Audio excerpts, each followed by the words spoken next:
afternoon, everyone. My name is Rick Pierce. I am President and CEO of the Chamber of Commerce that serves Middletown, Monroe, and Trenton. Thank you for coming this afternoon.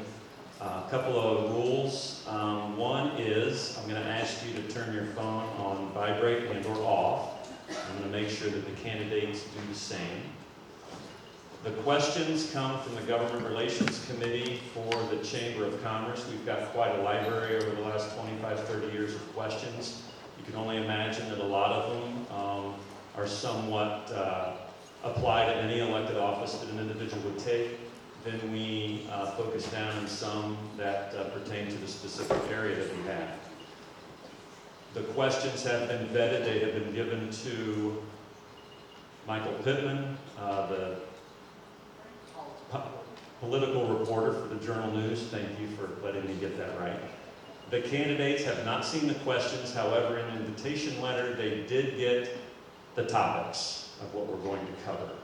So with that, one more item. Candidates, I'd like to congratulate you for running for public office. That is no easy task. That's stressful on you, stressful on the family and friends. So congratulations for that, and good luck on next week's election.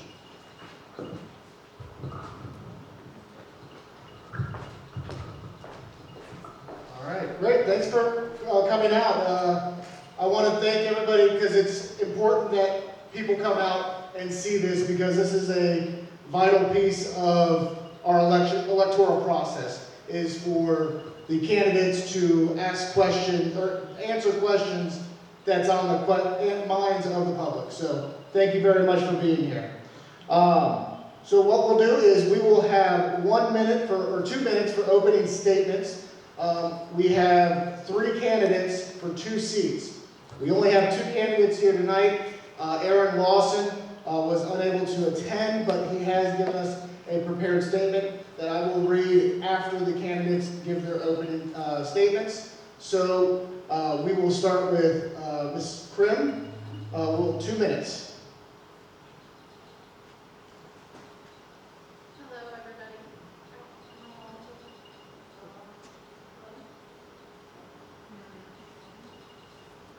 Joel. Oh, there you go. We'll reset the clock there. Okay, thanks. Hello, everybody. My name is Randy Kren. I want to start by thanking the Chamber for hosting the event and the staff at Madison schools who helped prepare for it, as well as each of you for coming out tonight. I wanted to start by telling you a little bit about myself, for those of you who don't know me. My husband and I have been together in the township since the early 2000s. We're members of Spring Hill Church of Christ, where Noah's held the role of deacon, and I've taught both Sunday school and Tuesday school throughout the last 16 years. I'm currently employed at a law office in Butler County as a paralegal. I've worked for 2 local law firms and 2 local school districts over the past 15 years. I believe my professional experience would be very beneficial to the Board of Education. Noah graduated from Belmont High School, Miami University, and works as a business analyst for a local bank, where he's been employed for the last 18 years. We have 3 children. Evan, who's 21 years old. He's a junior at Mount St. Joseph University. He's an RA. He plays football. He studies early childhood education. He plans to get his master's and teach 4th grade. He was Madison's 2019 class president, top 10 of his class, National Honor Society. He played football and basketball. He starred in the musicals, and he participated in a lot of other things. He's very proud to be an alumni from Madison schools. Abby's a senior here at Madison School. She's the class 2022 class president. She's in the top 10 of her class, National Honor Society secretary. She plays soccer and basketball. She's involved in many clubs and activities. I'm going to run out of time. So we also have one more child who's a 7th grader. She does things too. One of the main reasons I decided to run for school board is I've seen the district at some of their highest and lowest points. I'd like to see that again. I think that for the most part, our citizens are very upstanding and empathetic citizens who want the best for our children. That's what I want too. Okay, we need to get back to listening to one another, making decisions that are in the best interest of children, and I want the community to understand the real legal role of a Board of Education member. And in the end, I just want to tell you I'm a mom. I want what's best for kids. All right, thank you very much, Ms. Krim. Ms. Jennerwine, 2 minutes. I'd like to thank everyone for coming out as well, the Chamber and the administration for putting this together. My name is Paul Jennerwine. I run a small business over 2 decades as an internist in Middletown. During that time, I've managed employees, I've balanced budgets, I've maintained government quality reporting and data sets, and I've even managed to see a few patients in between all that. My wife Jennifer and I have 3 daughters. All 3 have been in Madison School District since starting kindergarten. Our oldest is now a senior. We've been very fortunate to enjoy so much that Madison Local Schools has offered our kids, including the superior education, athletics, theater, and the special education program. Since serving as a member of Madison School Board, the board has worked not only to continue this outstanding system, but to improve on it.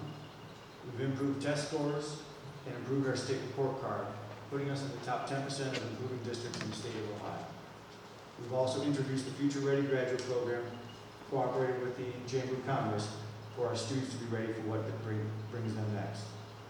We've added safety features to our campus, hardening our campus on multiple levels, but we've also improved access to counseling service, both urgent and ongoing, to help our students in coping with stressors, as well as we've been reviewing threat assessment strategies. The board has kept race-dividing theories out of the curriculum and will continue to do so. Our district also led the way in dealing with the challenges of COVID. While some were insisting on going fully remote, and now this year to include mask mandates, Madison chose instead to go fully in person for last academic year and to leave the mask decision to parents for this year. The school board has set policy and direction for the district on these issues in so many more, but we have done it in a fiscally responsible way. Our community is the only one in our area not to have had a new tax levy in over a decade. Over the last 8 years, our district has shown continual improvement, and I look forward to being part of more progress to come. Great, thank you very much. Now what we'll do is we'll alternate questions who goes first. Since Ms. Krim went first for the openings, we'll have Mr. Jennerwine for the first question, but I will read Mr. Lawson's statement that he provided us. Madison community members, my name is Aaron Lawson and I am running for Madison Local School Board. I would like to apologize for not attending tonight's candidate forum held by the Chamber of Commerce. I have work obligations out of town that is preventing my attendance. I believe the board duties are to set policy, follow procedures, and to hire the superintendent. We must ensure accountability, follow the chain of command, and be transparent about the district's actions and progress. As board members, we need to provide support for our students, teachers, and administration. We must be advocates for our students and community. As a board member, we should have the approachability and the transparency skills that are vital to be successful. At the end of the day, I am a parent and community member that wants to drive us forward. Under the current strategic plan, the schools uses the CCIP, or the Comprehensive Continuous Improvement Plan, for guidance. This tool is to help set strategies, actions in the district's goal amount to get state funding. I am new to social media, as many of you know. I just recently started my Facebook account to let people know I was running for school board. Social media in today's society can be a useful tool to get information to the community. However, I believe that social media has divided our community. We need to get back to face-to-face interaction and handshakes. As a small community, we do not want to be consumed into a bigger district. I believe we need to build a strong community with strong relationships. With an open dialogue and a transparent board, we can work together to serve the needs of the students in the community. Sincerely, Aaron M. Lawson. Great, now we will have 1 minute for questions. Now, we learned at the Edgewood School Board meeting, a minute goes by fast. So keep an eye on Rick with the timer. But I will let you finish your thought. All right, Mr. Jennerwine, what is the role of a governance school board? Just give us some examples of decisions that you think a school board should make, some examples of decisions that are best left to the superintendent and his team. The role of the school board is a policy-making board, and it advises both the superintendent and the treasurer. It hires them and then holds them accountable to reach the vision that the school board has set forward for where the district is going to go. So some of the roles that it would take is, what achievements do we want to accomplish? What services do we want to provide for our kids to get to those goals? And then it's our job to hold them accountable and make sure that they reach that, but also reach it using the economic resources that are available to our community. Examples we've done is, again, going with the Future Ready project, Future Ready graduates. It's not just about how do those kids do on tests and scoring for the state, but it's how are they going to do in the future with the job that they go to next. So setting that forward, making sure we put people in place who then are going to make sure that the faculty and staff have the opportunity to get those kids ready to do those projects. Things they shouldn't involve themselves in is the day-to-day operations. Who's the football coach? Can you do it right? Who should be disciplined how? Look, we have professional management people who are there to manage those positions. Thank you very much. I'll let you go a little over because we only have two. We probably won't be here the whole hour. So, Ms. Krim, same question. I believe that the school board does not exist to run the local public school, but to govern the individuals that do. They need to hire and evaluate a superintendent and treasurer, ensure accountability for those people, provide support to students, teachers, and administration, advocate for students and the school, create and revise the district goals and mission statements, and establish goals for the district, to educate the community on the appropriate chain of command. It's not the Board of Education's position, like Dr. Jennerwine said, to micromanage the district. It's to hire the people who you hold accountable to do those things. All right, great. Thank you very much. All right, next question. This will be for Ms. Krim first. What skills do you believe to be necessary to be a successful Madison School Board member, and what skills do you bring to this position? I think the most important skills are the ability to work as a team, to collaborate well with others, and respect the board members and the district staff. Realizing that no one person can speak for or make decisions for the Board of Education. It would be helpful to have a working knowledge of the school policies and procedures, as well as the state law regarding school boards. The ability to make decisions based on data, not agendas or opinion. All right. Mr. Jennerwine. Well, I think there's several things. I think the first and probably the most important one is to be a good listener. To listen to the community, the administration, the faculty, the staff, other board members, and even the students. I think number two is collaboration. You've got to work with all these same people. You've got to come to agreements. You've got to listen to policy or look at policies. You've got to set district visions and a mission statement and bring those all together for what everyone has a shared common goal of the best education for our students. You have to have dedication and commitment to the community and to the district. Being on the school board is more than just one meeting in a month. It's reviewing financial statements, board policy, meeting minutes, answering phone calls, emails, talking to teachers, administrators, researching best practices of other districts, both local, state, even national. For me, I've been on the legislative liaison for the board, and that's talking to our legislators and expressing our concerns with what our district thinks, and trying to navigate those new laws coming out, new financial constraints that will affect the board. All right, Mr. Jennerwine, thank you very much. But we will be able to expound on that because this next question is kind of a follow-up. It's a little twist on the same question, but how would you describe the quality of leadership from the Madison School Board in recent years, and how will that change if you're elected? Mr. Jennerwine, you'll go first. I think the leadership of the district has been very good. I think with Dave French as the president, I think the other board members have worked together collaboratively and have done some significant changes in our mission statement and our vision and setting those guidelines for where we want our students to be. And I think we're seeing those pay off. We're seeing our test scores go up. We're seeing our report cards go up.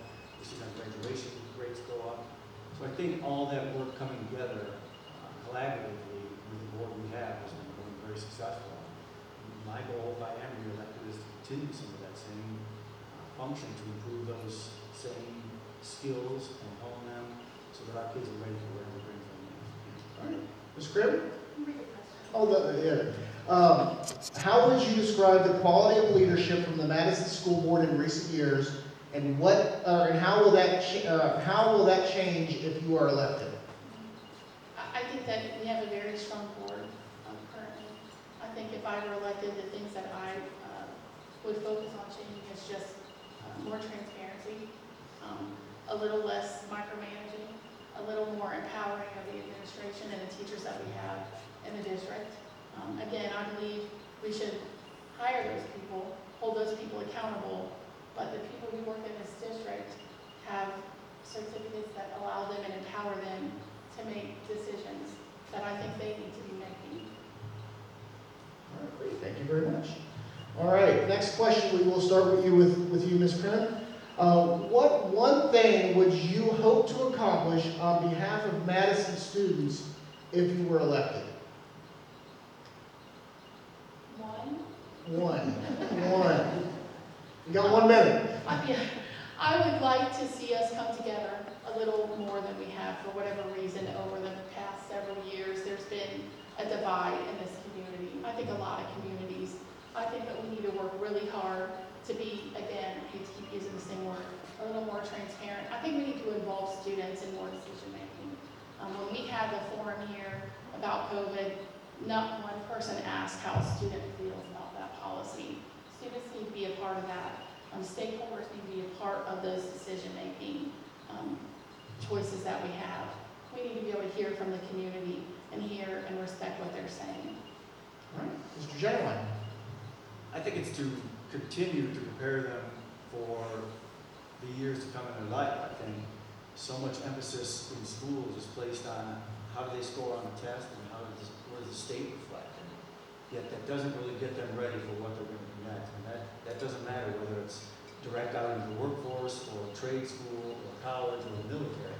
I think teaching them how to have those skills that are going to make them successful in the future is what is the utmost important. Education is obviously part of that, an important part of that, but it goes beyond that. And I think some of that slips by and they're not as prepared when they get out there. We're hearing stories now of kids coming back from colleges and workplaces and saying how they felt head and shoulders above other kids in the same setting, that they just felt so much more prepared coming out of Madison. I don't see that continuing progressing further. Great, thank you very much. And we'll stay with Mr. Jennerwine for the next question. It is a topic that will get groans probably on social media. Social media regularly engages on board decisions and action. What do you see the role of social media in your decision making?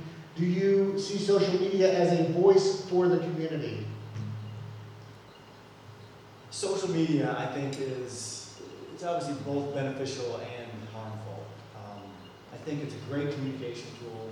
It allows families to stay connected. It allows friends to stay connected, even if they're thousands of miles away. It allows the district to communicate with the community. But it does have that dark side where people feel that they can say anything and do anything to anybody else with no real recourse because you're not there face to face.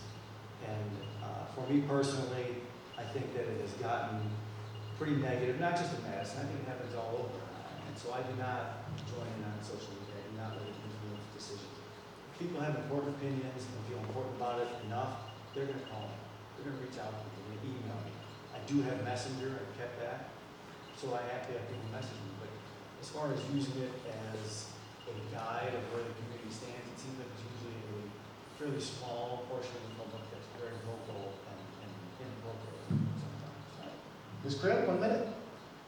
While I'm not necessarily a fan of social media being a vehicle for delivering information from a school, I do realize that in some of my research, one of the marketing websites that I use said 2.7 billion people look at Facebook daily.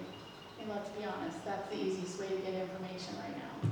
I do think that there's a way to look into some other vehicles that we could perhaps be distributing information that maybe would not force people to feel as though they have to get information from social media, knowing that what we find out there isn't always true. So I would like to change some of the way that we communicate information so that our community doesn't feel obligated to gain information from social media only. So what I'm hearing, it's a necessary evil. All right. All right, Ms. Krim, we'll stay with you for the next question here. According to the district's current strategic plan, the district aspires to do well on the ACT and industry credential attainment, academic achievement, student engagement, employee engagement, and cost effectiveness. Which of these are a priority to you? If none of those are a priority to you, what would you add or how would you measure success? Well, I think they're all a priority, but I can tell you that one priority that we need to focus on is retention. We have the best report card, and it's continuing to get better as a result of the teachers that we have. We need to continue to retain and hire those level teachers that are as successful as they are. Madison's always been known for that, and I want to keep that. I think retention is a big thing we haven't really talked about. It's something we need to work hard on so that our students are able to find that avenue that works best for them and be, obviously build a better society with the students that come from Madison with the skills that we're able to give them. Mr. Jennerwine, 1 minute. I think the biggest component of that is having them ready for the future. Keep kind of coming back on it. And that is the number one goal of the district. And our mission statement is to equip and inspire our students to pursue their individual purpose in life. And I think you do that through a multifaceted approach. And you get them ready for a great education, but also the rounded out person, the rounded out individual who's going to succeed at whatever level they have and whatever they do next. And I think that's the most important thing. You do have to worry about finances. You got to do within your constraints as we've done year after year. But the ultimate focus is the kids and how do we get them ready for what's next. Great, thank you very much. And we will stay with Mr. Jennerwine. Madison is a leader in defining a future-ready graduate based on a business input and the collaboration with the Chamber in 2019. That adoption into board policy reflects what businesses say are critical to life success. How will you assure Madison stays on track of preparing students for life success? 1 minute. I think that it comes back to making sure that our curriculum incorporates those factors into our education. Some of those key factors are problem solving, time management, technology, life skills, communication and collaboration. And those are things that do need to be taught and reinforced so that not just in school, but where they go, they're going to be able to do all those same things out there. I think making sure they're a focus of the curriculum, not just a slogan or a saying that kind of gets forgotten off to the side, but making sure teachers are on board, making sure parents are on board, making sure the administration is on board. That's what we've been doing since we incorporated this. And as you said, we were the first in Butler County to collaborate with the Chamber on what a great idea that is of reaching out to businesses and finding out what do they need. Not just 2 + 2, but what do they really need out of their employees? How do we make sure our kids are successful? All right, thank you very much. 1 minute, Ms. Kramer. I agree with a lot of what Dr. Jennerwine said. I think it's important for us to continue to build those relationships with business owners, the community. I think that we need to get the buy-in from the community as well as the administration and teachers here at the district. I think the buy-in from everyone and the opportunities that we're finding children are having as a result of those relationships with businesses are proving to be very successful for all of those children who have that opportunity. I think we need to move forward and just expound on what we're doing. All right. Okay, moving on with the state academic measures. They put Madison in the 50th to 60th percentile in Ohio. Basically, the district's in the middle of the pack. From your perspective, is this acceptable? Ms. Kramer, 1 minute. I'd like to be first. You're first over to the question. I'd like the other question. Honestly, can you read it one more time? Yes. I'm sorry. Basically, Madison finishing the 50th to 60th percentile on the state academic measures and report card, basically being in the middle of the pack. Is this acceptable? How do you fix this? What do you do? I don't think it's acceptable. I think it's okay, but I think we need to raise the bar. Middle of the pack to me is never where I want to be. I want my kids to be, or I want any of the kids in this district to be. I want the district to stand out like it used to. I want the district to be at the front of the pack, not the middle of the pack. I think that we need to do that by, again, retaining good teachers, hiring new teachers, giving improving the morale and culture of the building to keep those teachers and to make this district the district that people want to come and work in, not the district people want to leave. Hope that answered. Thank you very much. Mr. Jennerwine, 1 minute. I think that's absolutely not acceptable. When I first got elected to the school board, I heard numerous times from administrators and teachers, Madison is good enough.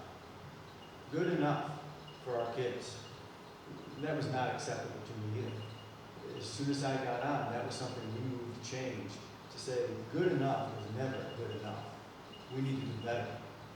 And the changes that were implemented, some of them were tough, some of them parents didn't like, but it was changes that got us to the next level and the next level. And that's why you're seeing us in the top 10% of improving school districts, because those changes we've implemented and continue to implement that have pushed us above and beyond and continue to do that have been in place and moving forward over the last 8 years. Good enough is not good enough for our kids. We need to be the best. Thank you very much, and we will stay with Mr. Jennerwine, or Dr. Jennerwine. Besides the continued pandemic, what do you believe is the most pressing issue facing Madison schools, and what do you plan to do to correct its course? I think probably funding is one big thing.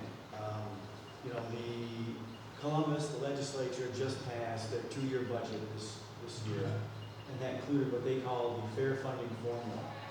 Well, the fair funding formula was most fair for some places and not so fair for others. Large urban districts get both of those accounts, whereas small rural districts who have been more conservative and more fiscally responsible don't get anywhere near it. One local district around here, who's a pretty big district, currently gets about $36 million from the state. They're going to get an additional $34 million by the time this is fully implemented. Madison, who gets $9 million a year from the state, is going to get an additional $230,000. This other district has so much money, they're talking about building a community center. We're having to scrape to build our turf field. They've got 2 of them. And so funding is definitely going to be a problem. We've been dealing with this for 8 years. Finding other ways, other sources, organizations to collaborate with to get extra funding from outside sources that aren't just doing from the state, but also by not raising taxes at the first go-to every time like other districts do. All right, thank you very much. I let you go over about 20 seconds, so I will give Ms. Krim about 20 extra seconds too. So, you need me to reread the question? Besides handling the continued pandemic, what do you believe to be the most pressing issue facing Madison, and what's your plan to do something about it? Again, I keep going back to the same thing, but I think retention is a big thing. We've hired, we've had 3 superintendents over the last 4 or 5 years. We've had 2 treasurers. We've had a whole turnover in the guidance counseling area. We had a 26% turnover rate in teachers since the pandemic. I think that makes a huge difference. I agree with Dr. Jennerwine about funding. I know that House Bill 101 is still out there. I've done some research on that. It's hard to say if that's going to do a whole lot for us. We're not going to know what the numbers are until December. I'm holding out faith that maybe that helps in that area. But I think that there are a lot of things we can do to improve, again, the morale and culture of the building to make people want to be here. That's going to make us more successful. I think Thomas Hall is in the audience. Did you hear this? We tried to fix school funding. We got to come back to it. December, I'm waiting for that number. December. Fortunately, the Senate did only approve it for 2 years, so full implementation may not take place. All right, let's get back on course here. Speaking of the state government, with the Ohio biennium budget changes, they had some the recent passage of that, the changes were made regarding funding of charter schools and the expansion of Ohio's Ed Choice voucher program. Is this a good thing, and how will this affect Madison schools? Ms. Krim, 1 minute. I think that we could be in a world of hurt. I've been talking about this to Dr. Jennerwine for probably a couple of years, because those vouchers could, Madison is right now sitting at the level with the grade card scores that don't allow our students to take advantage of this, but we're the only school in Butler County like that. So what those Ed Choice vouchers give those children the opportunity to do is attend a private school for free, because if they're in a underperforming district, they can then use those vouchers to attend a private school. And what that's doing is, taking funding from our district, and that could be a problem, I think. All right. Mr. Jennerwine, Dr. Jennerwine. Yeah, I think for public schools, it's definitely not a good thing. Last year, there was a hard push for Ed Choice. Madison was one of 2 districts in Butler County who was not affected, would not have been affected had it gone through, because our scores are above the measures. More importantly than that now is a push for what is referred to as the backpack bill, which removes all requirements of what the education level is, or what the score level is, so that every student is going to have a dollar amount attached to them. They can go anywhere they want at any time they want. So no matter how well the school is performing, you can still have students leaving that district and going to a private or charter school. So I think that's kind of cannibalizing your own system. If you want to argue that there are school districts out there who struggle, kids who want to get out of those poor performing schools and go somewhere that is better performing, there's certainly an argument for that. But allowing just open chaos to go anywhere you want and move year to year and back and forth, I think is bad for the kids as much as it's bad for the district. Thank you very much. All right, moving on to our second to last question here of the night.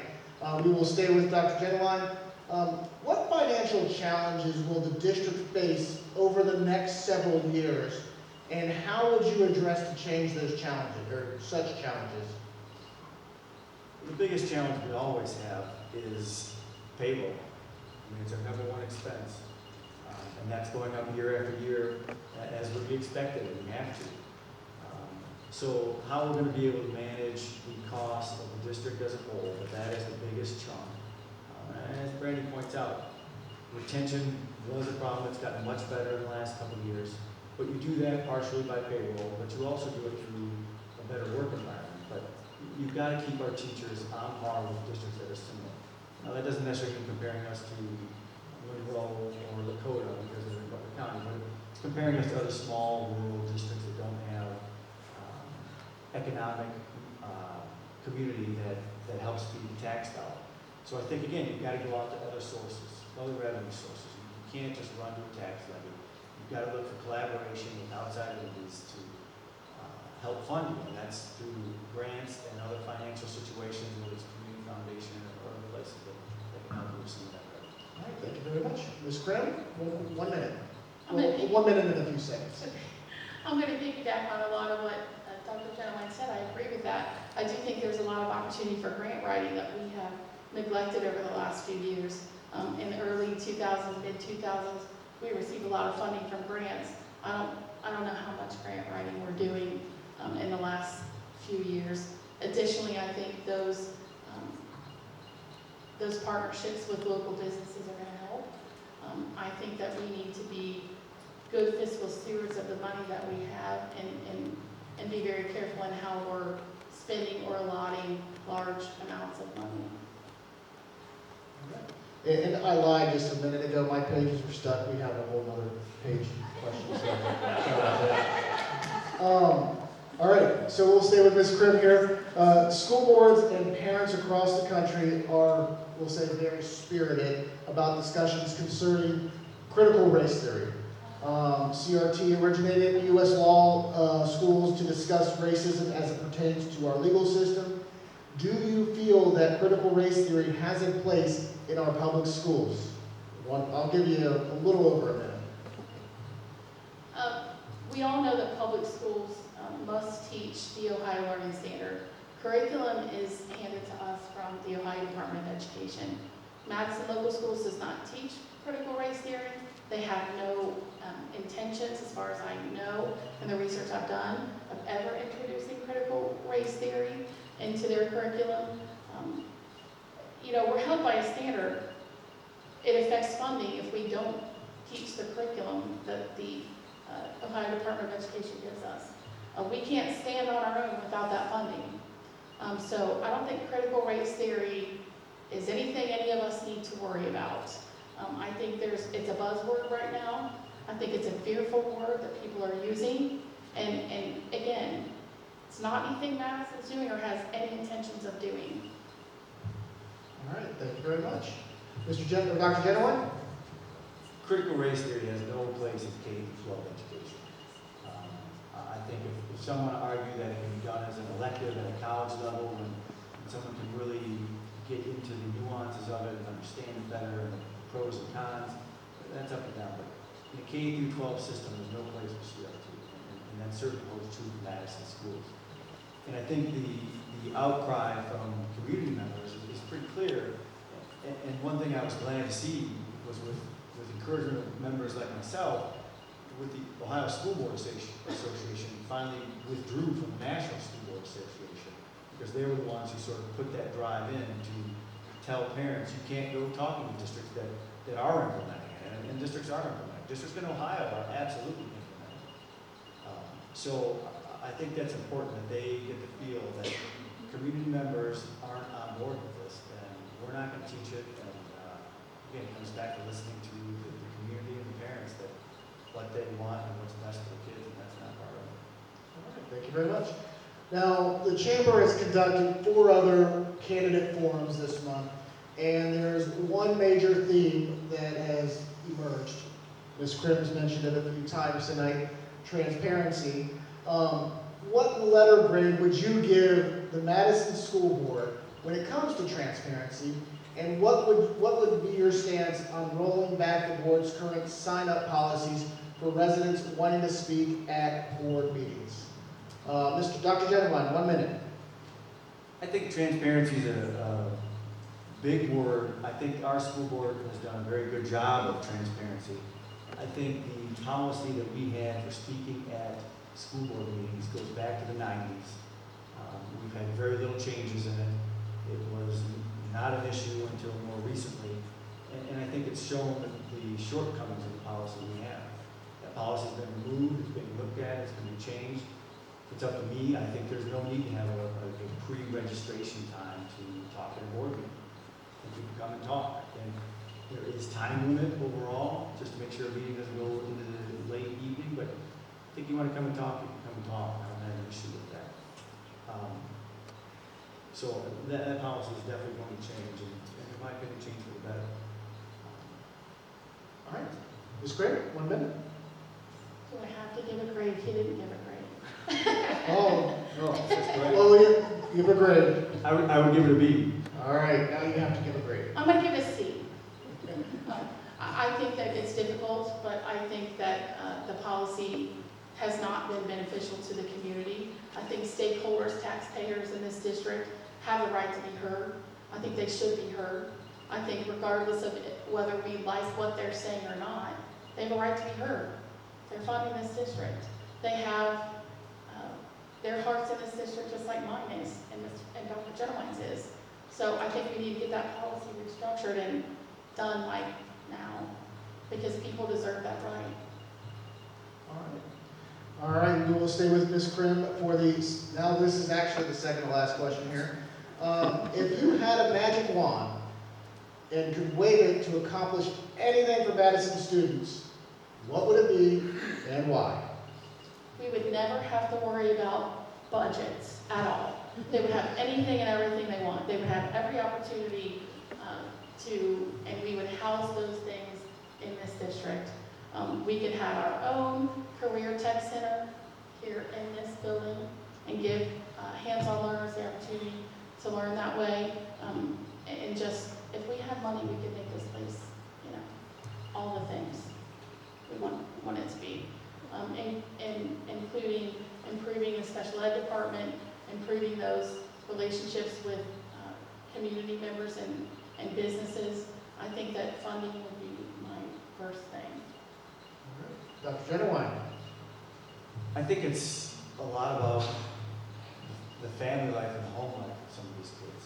I think you see a diverse community in Madison that has some kids who really have challenges at home.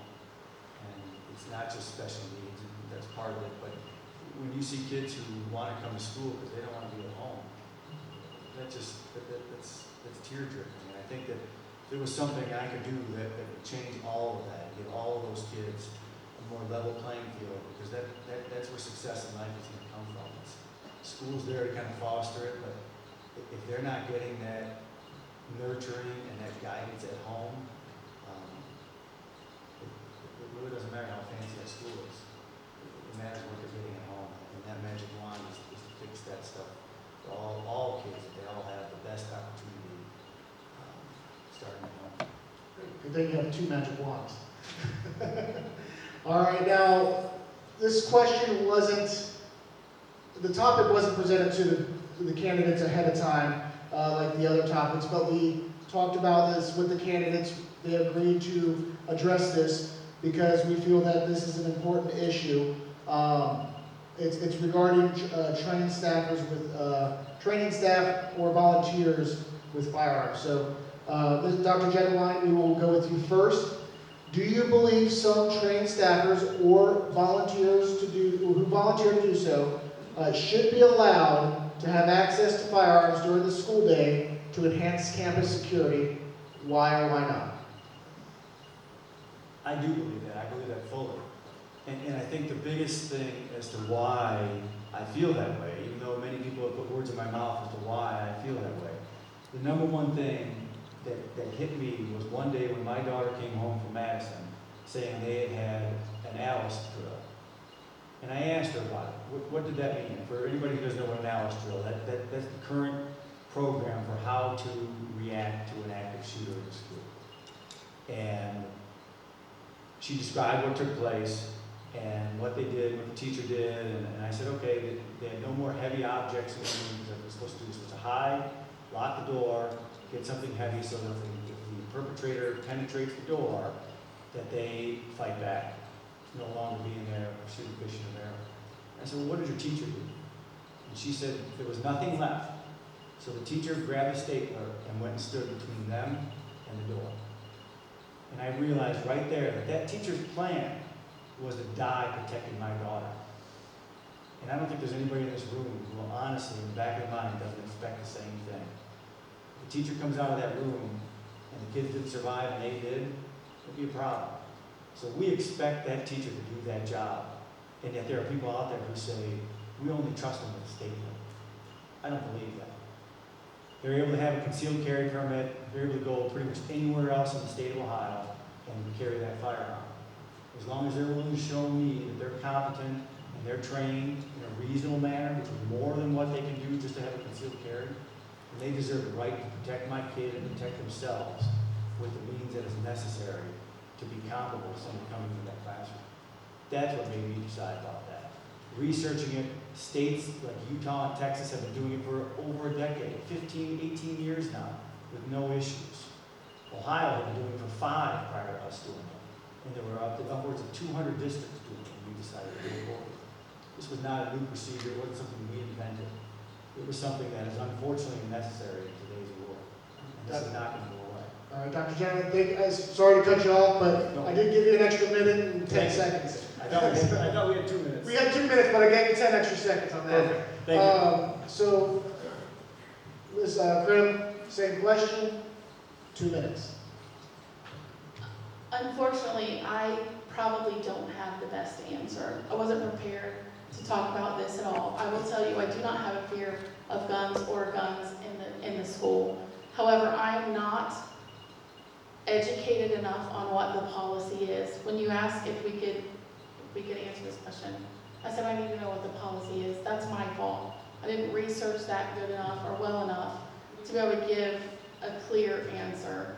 But I will tell you that I trust the decisions that have been made, and if the people on this board that I have elected think that it's the right thing, I'll stand behind that. I'd like to look further into the policy. Again, I have a problem with guns. I have a problem with guns in school, but I can't really, I feel, effectively speak on the policy, not knowing the specifics of the policy. I hope that's fair. No, that is very fair, and I appreciate you giving your feelings on that and your beliefs. But thank you very much. And that concludes our question and answer portion of tonight's forum. We will go on to closing arguments, closing statements. We will start in the reverse order. Dr. Jennerwine will go first, and Ms. Krim will finish the forum tonight. So 1 minute. Madison Local Schools is obviously a phenomenal school district. It has so much to offer to a diverse community. We excel on so many levels due to that community. The community includes our teachers and our staff, the parents and community members, and of course our students, all working together for one common goal, to have the best educational experience possible for the kids of Madison Township, while still being fiscally responsible to our community. So we have to do that within the confines of our economic status. And we've been doing that. We've been earning excellent state audit reports every year that I've been on the school board. At times, we as a community march to the beat of our own drum, not compromising the outside influences such as CRT, mask mandates, remote learning, and even billionaire Second Amendment restrictions. I'm proud to have been a part of that. We look forward to continuing the progress we've made, keeping our kids safe, healthy, happy, while providing them with the necessary tools to be successful in life. Thank you very much, Dr. Jennerwine. And Ms. Krim, the final statement. I'm going to go back to what I ran out of time for the first time. I wanted to say that, I've been here for a long time. I've seen how strong this community can be. I've seen them come together in some of the worst times and some of the best times. I want to get back to that. I want to again hear words in this community like transparency, pride, integrity. I want to be on the front line to help the community bridge the gap and division that's somehow been caused over the last several years.